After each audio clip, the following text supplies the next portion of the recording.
తిప్పర్తి ప్రాథమిక వైద్య ఆరోగ్య కేంద్రం ద్వారా ప్రజలకు మరింత మెరుగైన వైద్య సేవలు అందించాలని, సాధారణ ప్రసవాలను పెంచాలని జిల్లా కలెక్టర్ ఇలా త్రిపాఠి అన్నారు. అలాగే శిశు మరణాలు సంభవించకుండా ముందు జాగ్రత్త చర్యలు తీసుకోవాలని, ఎలాంటి ఇబ్బందులు లేకుండా ప్రజలకు ఎప్పటికప్పుడు వైద్య సేవలు అందించాలని ఆదేశించారు.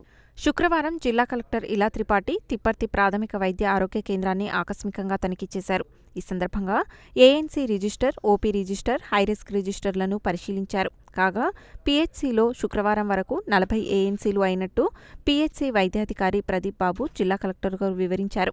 సాధారణ ప్రసవాలపై జిల్లా కలెక్టర్ వివరాలు తెలుసుకున్న సందర్భంలో పీహెచ్సీలో గత నెల ఒక డెలివరీ చేయడం జరిగిందని డాక్టర్ తెలుపగా, ప్రసవాల సంఖ్య పెంచాలని, సాధారణ ప్రసవాలు చేయాలని అన్నారు. శిశు మరణాలు సంభవించకుండా ముందుగానే తగు జాగ్రత్త చర్యలు తీసుకోవాలని అన్నారు. నూతనంగా మనం చేపట్టిన ప్రాథమిక వైద్యారోగ్య కేంద్రం సమావేశ మందిరం నిర్మాణ పనులపై జిల్లా కలెక్టర్ ఆరా తీయగా, మీటింగ్ హాల్ నిర్మాణం పూర్తయి ప్రారంభానికి సిద్ధంగా ఉందని వైద్యాధికారి జిల్లా కలెక్టర్కు తెలిపారు. ఆసుపత్రి సేవల పట్ల ఆమె సంతృప్తి వ్యక్తం చేశారు. మరో వైద్యాధికారి డాక్టర్ మమత తదితరులు జిల్లా కలెక్టర్ వెంట ఉన్నారు. అనంతరం జిల్లా కలెక్టర్ తిప్పర్తికి నూతనంగా మంజూరైన జూనియర్ కళాశాల నిర్మాణానికై జిల్లా పరిషత్ ఉన్నత పాఠశాలలో స్థలాన్ని పరిశీలించారు.